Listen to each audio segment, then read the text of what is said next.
Olá, eu sou Ângela Miguel, editora de conteúdos co-branded da HSM Management e este é o Na Sala com o C-Level, uma série de entrevistas que realizamos com executivos de grandes empresas.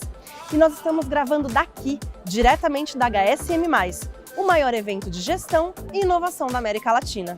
Confira agora mais um de nossos bate-papos, que tem oferecimento de Audência, Copas Tour e Único.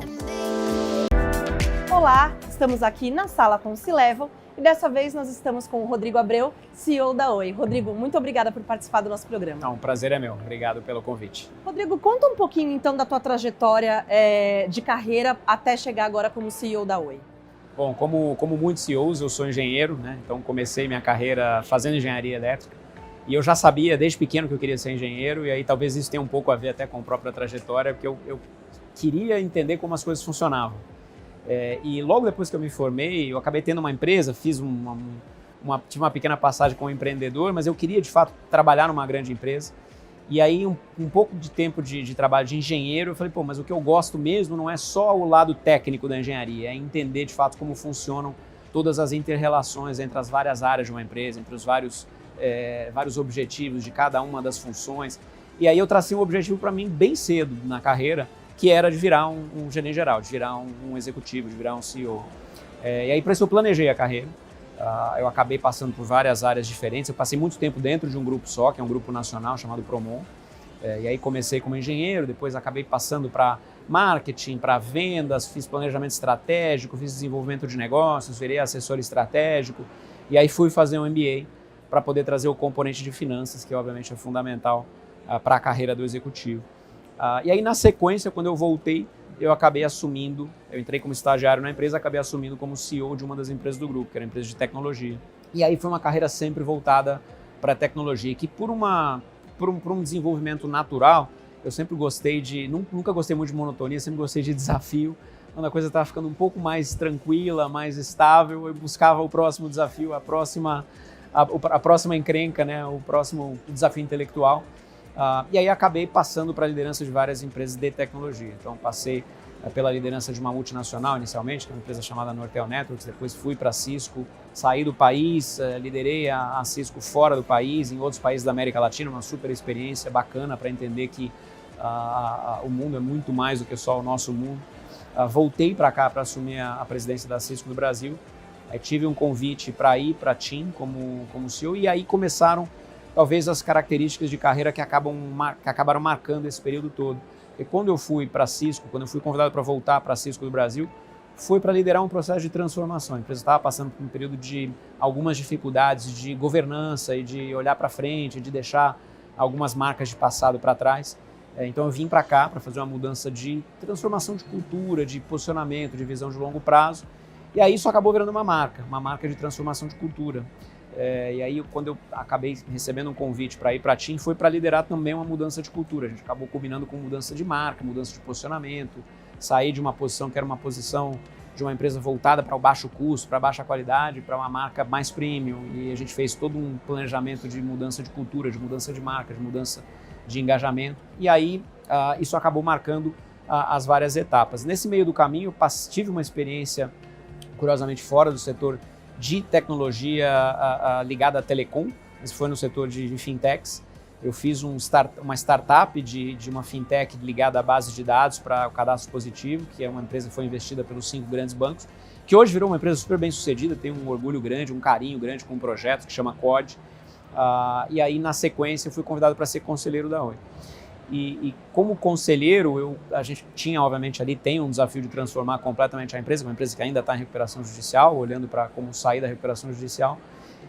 E ao desenvolver o plano estratégico de longo prazo, o próprio conselho falou, pô, você não quer assumir o desafio de ajudar a botar essa transformação em marcha, em curso, como executivo? E aí acabei topando o desafio, de novo, uma mudança cultural, uma mudança de virar completamente o rumo da empresa, e é isso que a gente vem fazendo desde o comecinho de 2020.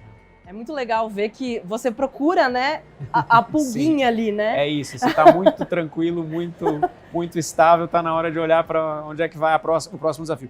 E falando de carreira, esse próximo desafio pode estar dentro da empresa, Sim. Pode estar em uma outra área, pode estar em uma outra posição, pode estar em um projeto novo, não necessariamente significa uma troca de empresa, isso vale do ponto de vista de carreira, principalmente para quem tem essa curiosidade por coisas novas, busque, corra atrás, isso vai acontecer, é viável fazer isso. Né? Bacana porque você trouxe aí, né, experiências em empresas super tradicionais, né, que você fez ali essa mudança, essa transformação, e também falando de uma fintech, né, então ali também pequeno, né, Sim. Uma mente de startup, então completamente diferente, né, uma cultura totalmente nova, né. Com certeza, a gente brincava na época, e isso vale para qualquer startup, o CEO ele tem que passar a noite fazendo apresentação e discutindo plano, escrevendo documento, o CFO tem que fazer planilha, o CIO tem que configurar e-mail e programar, e é assim que funciona o mundo no startup, mesmo que seja uma startup, como era o nosso caso, que tinha um investimento muito significativo de grandes backers, né, de funding, que eram os 5 grandes bancos brasileiros, mas na prática, sem esse componente da frugalidade, de ser rápido, de ser ágil, de não ter muita frescura, de ter que fazer as coisas de maneira diferente, você vai acabar virando uma burocracia, né? Vai acabar virando um dinossauro, mesmo que seja pequeno. Aproveitando então isso que você falou, né, dessa agilidade, dessa mentalidade diferente, né? Como que tem sido então ali, você falou de 2019, 2020, né, você à frente dessa nova Oi, como que tem sido liderar essa transformação, como que tem sido pensar nessa mudança, obviamente, do business, mas também pensando no aculturamento dos colaboradores? Para a gente é um desafio de transformação muito grande, porque obviamente o caso da Oi é um caso, uma das maiores recuperações judiciais da história do país, continua sendo, então era uma situação muito complicada do ponto de vista de dívida, mas que tinha um desafio de ser uma empresa com ativos muito bons, com um histórico de engajamento dos profissionais excepcional. Mesmo durante toda a fase de dificuldade, a empresa continuou contando com um engajamento muito dedicado do time, das equipes. As equipes têm um nível de engajamento ainda hoje muito alto, mas que precisava se reinventar. E aí a brincadeira tem clichês, eu brinco que clichês existem por uma razão, porque eles são muitas vezes verdade, né? A grande maioria das vezes são verdade. Não adiantaria nada a gente tentar continuar fazendo as mesmas coisas para tentar fazer uma mudança na companhia e para reverter uma situação de dificuldade.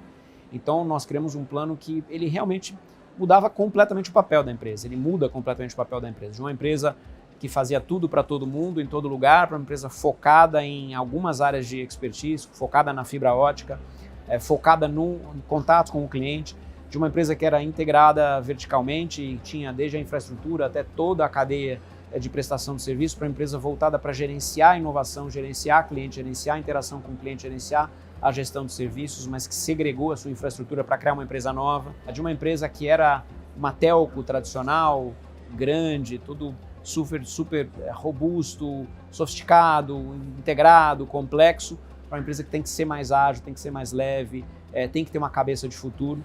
E esse talvez tenha sido o grande desafio, esteja sendo o grande desafio, que é mudar a cultura das pessoas. Olha, aquilo que você fazia, que é absolutamente normal e comum e faz sentido numa empresa grande, quando a gente fala de uma empresa que é voltada para cliente, com agilidade, com baixo nível de investimento, com uma necessidade de se reinventar a cada momento, não faz sentido. Então, fazer essa virada de cultura na cabeça das pessoas é sempre um desafio muito grande. O ponto positivo é que, por conta desse engajamento muito alto e por conta da transparência de processo na comunicação, as pessoas entenderam isso. Então, é uma empresa que saiu de um número muito grande de profissionais, é uma empresa muito menor hoje, uma vez que a gente fez a venda da nossa unidade de celular, mas as pessoas sempre estiveram por trás, sempre estiveram engajadas, sempre estiveram participando, e isso acaba facilitando um pouco esse trajeto. E essa sempre vai ser esse vai ser um grande desafio de mudança de trajeto, que é romper com os hábitos de passado. E é natural para as pessoas, não tem nada de errado que se criem hábitos. Mas se você quer realmente, efetivamente mudar um curso, uma trajetória estratégica de uma empresa, muitas pessoas vão ser capazes de romper com esses hábitos. Você vai ter que trazer muitas pessoas novas para compor esse quadro. E tem gente que efetivamente, infelizmente, não consegue se adaptar. E tem muita gente que vai passar por um processo de transição nesse meio do caminho e vai mudar. Então, é isso que a gente está tentando fazer exatamente nesse momento. Não é um desafio nada fácil, mas como você gosta de um desafio, tá tocando ali, né? Isso. E aí, pensando um pouco, né? Você falou aqui de algumas habilidades que mesmo você, né, foi adquirindo com o tempo. Qual que é a tua visão, então? Hoje você tá, né, como CEO da Oi, mas você já passou nessa cadeira em outras grandes empresas. Como você vê essa liderança hoje, né? Você acha que mudou muito a gestão, vamos dizer assim, de 20 anos para cá? Sai muito daquele comando e controle, agora você tem uma liderança que precisa ser mais consciente, mais humana. Qual que é a tua visão sobre quem ocupa essas cadeiras hoje e que habilidades você acha que essa pessoa precisa ali adquirir para enfrentar esse futuro que já é hoje? Mudou muito e vai continuar mudando cada vez mais por uma razão muito simples e muito básica, muito óbvia, de novo. A sociedade mudou.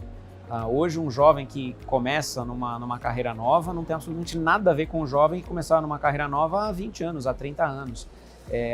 O acesso à informação, a ferramentas, a que tipo de uso de tecnologia se faz no dia a dia, seja na vida pessoal, seja na empresa, que tipo de objetivos e aspirações você tem, que tipo de mobilidade internacional e de adaptação e de recebimento de informação e de técnicas você tem hoje, que tipo de acesso você tem e com que velocidade você tem a esse tipo de acesso, não tem nada a ver com o passado. Então, de fato, o papel da liderança tem que acompanhar essa modificação, senão você vai ficar preso numa liderança de passado e que vai morrer. Um papel da liderança é, inclusive, fazer a ponte de gerações, a ponte de um papel mais tradicional que tem que ser, sim, voltado para resultado, e isso não pode desaparecer nunca da liderança. A liderança tem que ser capaz de gerar resultados, mas sabendo que tem que existir um nível de transparência, um nível de inclusão, um nível de acesso à inovação, de entender que o papel do líder é muito menos, cada vez mais, muito menos comandar e direcionar e mandar as pessoas fazerem alguma coisa, mas é inspirar uma visão e ser capaz de extrair essa visão compartilhada que vai de fato moldar como uma empresa se desenvolve. É entender que muitas vezes, e hoje principalmente, o propósito vem antes de qualquer outra coisa, é entender que as lideranças e as transformações não se fazem com técnica, se fazem com pessoas. Então o papel do líder mudou, tem mudado cada vez mais. As empresas hoje são plataformas para que as gerações novas consigam entregar o que tem de melhor. E elas têm muita coisa para contribuir em relação ao passado, que era um passado muito mais baseado em comando e controle, em centralização de informação, até porque a sociedade era diferente. Então a sociedade hoje é outra, ela busca um outro tipo de liderança. As lideranças que foram bem-sucedidas no passado, eu brinco aqui que, a menos que você seja gênio e tenha a capacidade de fazer uma mudança que muda o mundo, você vai precisar entender a cabeça das pessoas, você vai precisar ser empático, você vai precisar ter compreensão, você vai precisar ter empatia, você vai precisar se colocar no lugar das pessoas, você vai precisar criar colaboração, criar consenso, para poder fazer com que as coisas funcionem.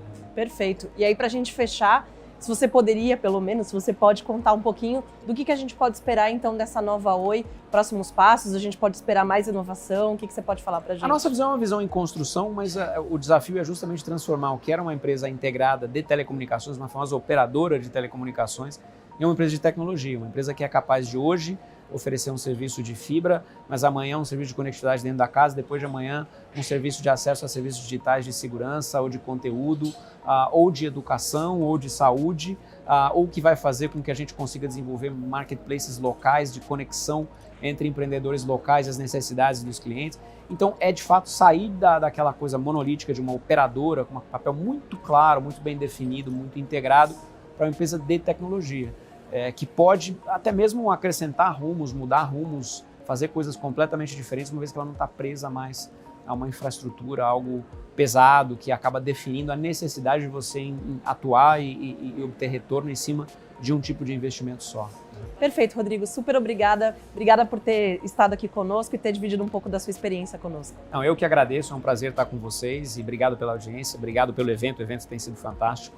E é um prazer compartilhar essa visão de liderança que eu acho que é tão importante no nosso dia a dia. Perfeito, super obrigada. E obrigada a você que nos acompanhou até agora no Na Sala com C-Level. A gente se vê na próxima. Tchau, tchau.